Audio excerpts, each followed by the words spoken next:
श्री गुरु सत्ताय नमः। सभी को प्रणाम। शरीर के मरने पर भी आत्मा का अस्तित्व बना रहता है और जीव बिना शरीर के होने पर भी दूसरों के सम्मुख अपनी उपस्थिति प्रकट कर सकता है। इस तथ्य की पुष्टि में अब इतने ठोस प्रमाण विद्यमान हैं कि उन्हें झुठलाया नहीं जा सकता। विज्ञान के क्षेत्र की वो मान्यता अब निरस्त हो चली है कि शरीर ही मन है और शरीर और मन का अंत एक साथ हो जाता है। मन ही सब कुछ नहीं है। मन एक रासायनिक तत्व है। अन्न के स्वभाव और गुण के अनुरूप मन की प्रकृति होती है, पर यह भी सत्य है कि मन अत्यंत सूक्ष्म सत्ता है। मन को कथा, कीर्तन, भजन, जप, तप, ध्यान धारणा के आधार पर एकाग्र करके आत्म तत्व के शोध में नियोजित किया जा सकता है। निग्रहित मन की सत्ता इतनी सूक्ष्म और गतिशील हो जाती है कि उसे कहीं भी दौड़ाया जा सकता है और दूरस्थ स्थान को भी देखा और सुना जा सकता है। मन को जब आत्मा में केंद्रित कर देते हैं तो समाधि सुख मिलता है। ये हमारे ऊपर निर्भर है कि हम मन को कहाँ लगाए रखते हैं। श्रीमद् भगवत गीता में भगवान श्री कृष्ण ने कहा है, शरीर से परे अर्थात शरीर से श्रेष्ठ इंद्रियां हैं, इंद्रियों से श्रेष्ठ मन है, मन से परे बुद्धि है और जो बुद्धि से भी अत्यंत परे है, अत्यंत श्रेष्ठ है, वो है आत्मा। और हमारा वास्तविक स्वरूप तो आत्मा है। अज्ञान की वजह से हम शरीर, इंद्रियों, मन और बुद्धि को अपना स्वरूप मान बैठे हैं, पर वास्तव में हमारी सत्ता इनसे अलग है। हम साक्षी हैं शरीर, इंद्रियों और मन से चलने वाले व्यापार की। ये बात तो वैज्ञानिक भी मानते हैं कि मनुष्य का शरीर कोशिकाओं से अर्थात सेल से बना है। ये कोशिकाएं प्रोटोप्लाज्म नामक जीवित अणुओं से बनी होती हैं। यदि प्रोटोप्लाज्म को भी खंडित कर दिया जाए, उसके टुकड़े कर दिए जाएं, तो उसके भी साइटोप्लाज्म और न्यूक्लियस नाम के दो अलग अलग खंड हो जाते हैं। साइटोप्लाज्म कोशिका से काट देने पर मृत हो जाता है, पर न्यूक्लियस अर्थात नाभिक, जिसमें किसी भी जीव की आनुवांशिक जानकारी होती है, अपनी सत्ता को पुनः विकसित कर लेने की क्षमता रखता है। इस नाभिक के बारे में विज्ञान अभी कोई अंतिम निर्णय नहीं कर सका है। बस यहीं से भारतीय तत्व ज्ञान प्रारंभ हो जाता है। शास्त्र कहता है, अड़ोरडियान महतो महीयान, अर्थात यह आत्मा छोटे से भी छोटा और इतना विराट है कि उसमें समग्र सृष्टि नप जाती है। अणु के अंदर समाविष्ट आत्मा की सत्यता का प्रमाण यही है कि जब वह पुनः नया शरीर धारण करती है तो उसी ज्ञान की दिशा में बढ़ने लगती है जो ज्ञान उसने पिछले जन्मों में, पिछले शरीरों में प्राप्त किया था। गीता में अर्जुन ने भगवान श्री कृष्ण से शंका प्रकट की थी कि यदि इसी जन्म में योग सिद्धि नहीं हुई और किसी कामना या वासना के वशीभूत होकर साधक पथ भ्रष्ट हो गया, तो वो न तो भोग ही भोग पाएगा, न योगी ही हो पाएगा और कहीं उसका विनाश तो नहीं हो जाएगा। उत्तर में श्री कृष्ण ने कहा था, हे अर्जुन, उस योग भ्रष्ट साधक के नष्ट होने का प्रश्न ही नहीं उठता। कल्याण के मार्ग पर पैर बढ़ाने वाले की कभी दुर्गति नहीं होती। उसने जितनी दूर तक की आध्यात्मिक यात्रा कर ली है, उसके आगे की यात्रा अगले जन्म में करने की प्रेरणा उसे पूर्व जन्म से संचित संस्कारों द्वारा प्राप्त हो जाएगी। ऐसा योग भ्रष्ट मनुष्य पवित्र एवं श्री संपन्न घर में जन्म लेता है या फिर योगियों के ही कुल में उत्पन्न होता है। नए जन्म में वह पूर्व देह के संचित संस्कारों से बौद्धिक भावनात्मक प्रेरणा पाकर सिद्धि के लिए पुनः प्रयास करता है। पहले किए हुए अभ्यास के कारण वो अपने आप उसी मार्ग पर चलने के लिए विवश हो जाता है।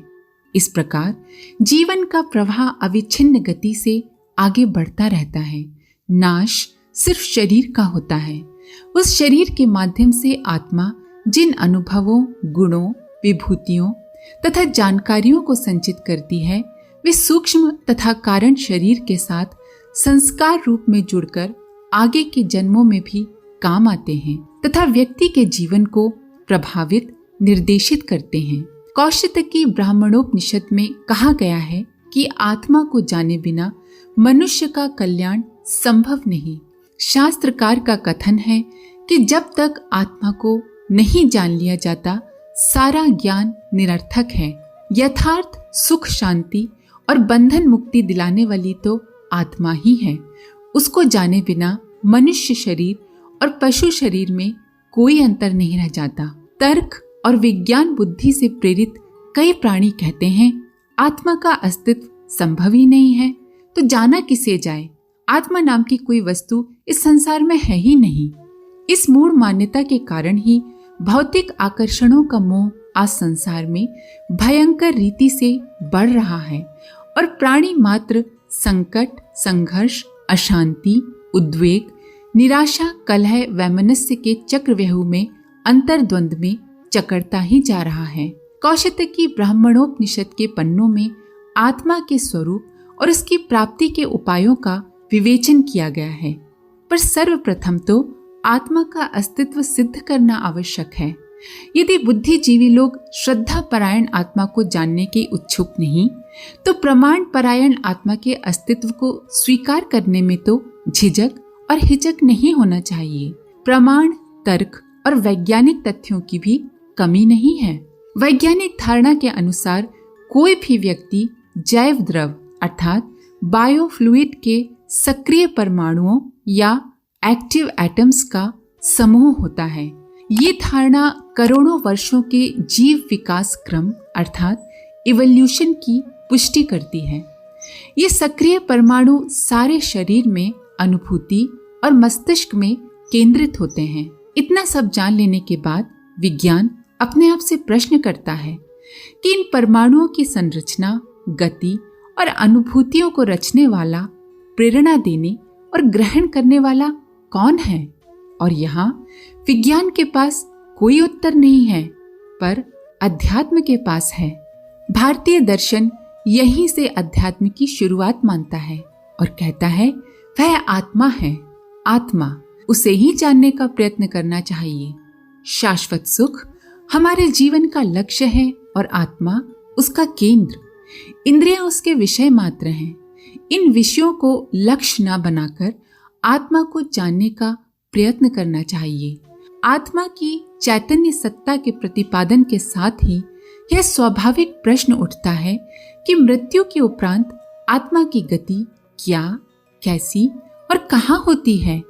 यही बात कौशितकी ब्राह्मणोपनिषद में इस प्रकार कही गई है। एक बार महर्षि उद्व्यालक ने अपने पुत्र श्वेत केतु को महर्षि चित्र का यज्ञ संपन्न कराने को भेजा। चित्र स्वयं महान विद्वान थे।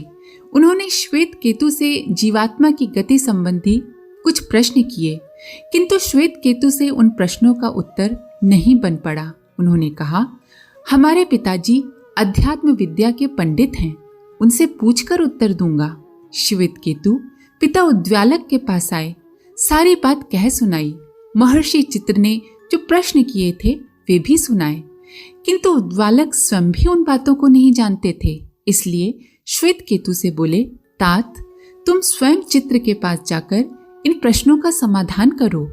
प्रतिष्ठा का अभिमान नहीं करना चाहिए। विद्या या ज्ञान छोटे बच्चे से भी सीखना चाहिए। श्वेत केतु को अपने पिता की ये बात बहुत अच्छी लगी। वे चित्र के पास निरहंकार भाव से गए और विनीत भाव से पूछा, महर्षि, हमारे पिताजी भी उन प्रश्नों का उत्तर नहीं दे सकते। उन्होंने आपसे ही वह विद्या जानने को भेजा है। तब चित्र ने उनकी विनीत श्रद्धा से प्रसन्न होकर जीवात्मा की परलोक गति का विस्तृत अध्ययन कराया। कौशितकी ब्राह्मणोपनिषद में महर्षि चित्र ने जीव की गति और लोकोत्तर जीवन की व्याख्या करते हुए लिखा है, जो व्यक्ति अग्निहोत्रादि सत्कार्यों का अनुष्ठान करने वाले हैं, वे सभी इस लोक से चंद्रलोक अर्थात स्वर्गलोक की ओर गमन करते हैं। लेकिन जो व्यक्ति स्वर्गीय सुख के प्रति आसक्त होकर चंद्रलोक को स्वीकार कर लेता है, उसके जब सभी पुण्य नष्ट हो जाते हैं तो वो पुनः इस धरती पर वापस आ गिरता है, अर्थात उसका फिर से पुनर्जन्म हो जाता है। उसे मोक्ष नहीं मिल पाता। जीवात्मा पृथ्वी लोक से परलोक अथवा ब्रह्मलोक तक 2 मार्गों से ही जा सकता है। एक पितृयान मार्ग है और दूसरा देवयान मार्ग। पितृयान मार्ग से जाने वाले साधक का बार बार जन्म होता है, उसे मोक्ष प्राप्त नहीं होता, परंतु देवयान मार्ग से जाने वाले साधक का पुनर्जन्म नहीं होता, उसे मोक्ष प्राप्त हो जाता है। देवयान मार्ग से जाने वाला साधक क्रमशः अग्निलोक, वायुलोक, सूर्यलोक, वरुण लोक, इंद्रलोक व प्रजापति लोक आदि 6 लोकों से होता हुआ ब्रह्मलोक में प्रवेश कर पाता है। ब्रह्मलोक के प्रवेश द्वार पर अर नाम का एक बड़ा जलाशय है।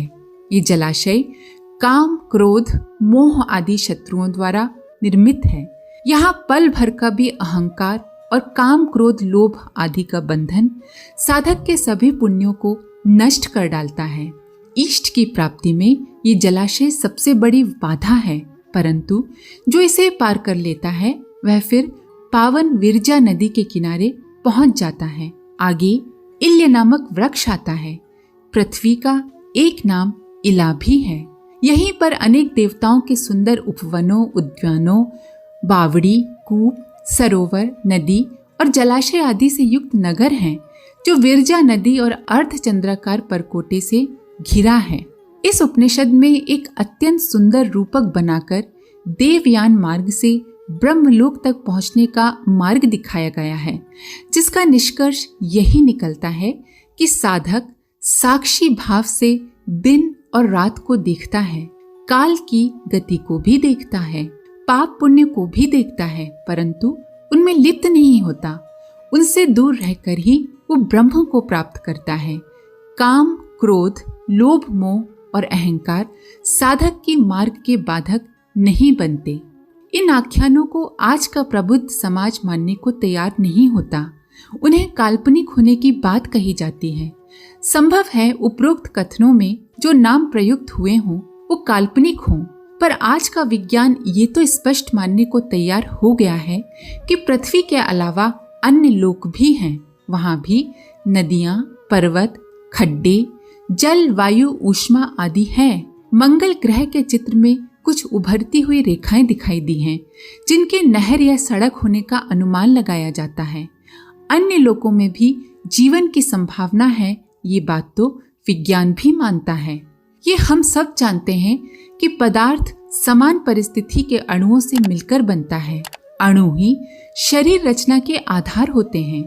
वैज्ञानिकों को इन बातों के प्रमाण मिले हैं कि जिस तरह के अणु पृथ्वी में पाए जाते हैं, उस तरह के अणु लाखों मील दूर के ग्रहों में भी विद्यमान हैं और वो शरीर की रचना करने की स्थिति में होते हैं। अलबत्ता चेतना उन ग्रहों में पहुंचकर उन अणुओं से बने शरीर के कारण ज्ञान, आत्मसुख, संतोष, शांति आदि की परिस्थितियां पृथ्वी से अलग तरीके से अनुभव कर सकती है। उनके बोलने और समझने के माध्यम अलग हो सकते हैं।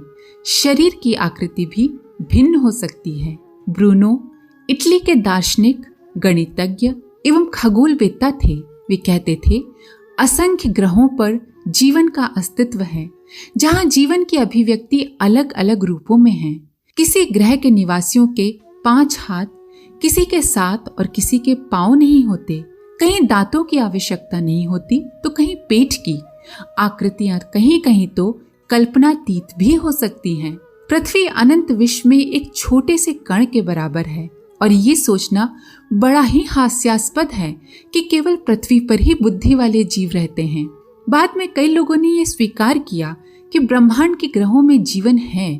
वे वेदों के इस विश्वास को भी मानने को तैयार थे कि पृथ्वी से दूर आकाशीय पिंडों में जीव की कर्मगति के अनुसार पुनर्जन्म होता है। मनुष्य अपने सारे जीवन के बाद मृत्यु के क्षणों तक जैसी मानसिक स्थिति विकसित कर लेता है, उसका प्राण शरीर और कारण शरीर भी उसी के अनुरूप परिवर्तित हो जाता है। फिर जहां उस शरीर के अनुरूप परिस्थितियां होती हैं, वो उसी आकाश पिंड की ओर खिंच जाता है और वहाँ सुख दुख की वैसी ही अनुभूति करता है जिस तरह की इस भौतिक जगत यानी कि पृथ्वी नाम के ग्रह में।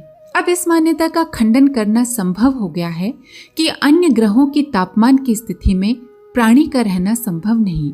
ये ठीक है कि शरीर का जो स्वरूप हाथ पांव नाक मुंह पेट आदि पृथ्वी पर है वो अन्यत्र न हो। वातावरण के तापमान और दबाव की स्थिति में भी जीव प्राणी अपने आप को वातावरण के अनुकूल बना लेते हैं। जिस तरह पृथ्वी पर ही विभिन्न तापमान और जल ऊष्मा की विभिन्न स्थितियों में विभिन्न प्रकार की मछली, सांप, मगर, कीड़े मकोड़े, वनस्पति, फल पौधे, आश्चर्यजनक जीव और मनुष्य भी ऐसे प्रदेशों में रहते हैं जहाँ बहुत गर्मी या सर्दी रहती है, तो अन्य ग्रहों पर भी इस तरह की स्थिति संभव है और इस तरह अन्य ग्रहों पर भी जीवन संभव हो सकता है। वहाँ रहने वाले वहाँ की परिस्थितियों के हिसाब से ढल सकते हैं। इस तथ्य की पुष्टि में अमेरिकी वैज्ञानिक मिलर का एक प्रयोग हुआ था। मिलर ने एक विशेष प्रकार के उपकरण में अमोनिया, मीथेन, पानी और हाइड्रोजन भरकर उसमें इलेक्ट्रिक करंट या विद्युत धारा गुजारी, फिर उस पात्र को सुरक्षित रख दिया। लगभग 10 दिन बाद उन्होंने पाया कि कई विचित्र जीव अणु उसमें उपज पड़े हैं। इससे ये सिद्ध होता है कि वातावरण की विभिन्न परिस्थितियों में विभिन्न प्राणियों का जीवन होना संभव है। ये भी संभव है कि उनमें से कुछ इतने शक्तिशाली हों कि दूर ग्रहों पर बैठे हुए अन्य ग्रहों, जिनमें पृथ्वी भी सम्मिलित है, के लोगों पर शासन कर सकते हों, उन्हें दंड दे सकते हों अथवा उन्हें अच्छी और उच्च स्थिति प्रदान कर सकते हों। लोकोत्तर निवासी पृथ्वी के लोगों को अदृश्य प्रेरणाएं और सहायताएं भी दे सकते हैं। इस दृष्टि से यदि हम अपने आर्य ग्रंथों में दिए गए संदर्भों और अनुसंधानों को कसौटी पर उतारें तो ये मानना पड़ेगा कि वे सत्य हैं, आधारभूत हैं। अच्छे बुरे कर्मों के अनुसार जीवात्मा को अन्य लोकों में भी जाना पड़ता होगा और वहां वो अनुभूतियां होती होंगी जो कौशिकी ब्राह्मणोपनिषद में दी गई हैं। इन वैज्ञानिक तथ्यों को देखते हुए यदि कोई कहे कि मनुष्य को शुभ और सत्कर्म करना चाहिए ताकि वो ऊर्ध्व लोकों का आनंद ले सके, तो उसे हास्य या उपेक्षा की दृष्टि से नहीं, वैज्ञानिक दृष्टि से तथ्यपूर्ण अनुभव करना चाहिए। शास्त्रकार का यह वचन हम सबके लिए शिरोधार्य होना चाहिए। सोपान भूतम स्वर्गस्य मानुष्यम प्राप्त दुर्लभम तथात्मानम समाधत स्वभ्रश्यसेन पुनर्यथा। अर्थात ये मनुष्य शरीर पाना बड़ा दुर्लभ है, बड़े पुण्यों से ये प्राप्त किया जाता है। ये स्वर्ग की प्राप्ति का साधन है। इसीलिए इस मनुष्य शरीर को प्राप्त करके इसे शुभ कर्मों में लगाना चाहिए जिससे अवनति को प्राप्त ना हो, पथ भ्रष्ट ना हो। जीवात्मा की अमरता को स्वीकार कर हमें भी ऊर्ध्व लोकों और ब्रह्मानंद की प्राप्ति के प्रयत्न करने चाहिए।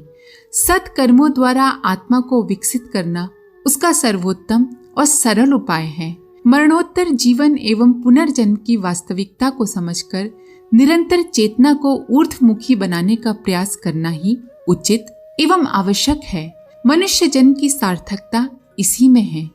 जीवन को शरीर तक सीमित समझकर पशु प्रयोजनों में ही उलझे रहना तो आत्मसत्ता का अपमान है। इस पाप से बचने और चेतना की अनंतता को स्मरण करते हुए शरीर को नहीं, उसी अविनाशी सत्ता को सुख देने का ध्यान रखना चाहिए। आज के लिए इतना ही। इसके आगे का अगले वीडियो में। आप सभी का बहुत बहुत धन्यवाद। ओम शांति।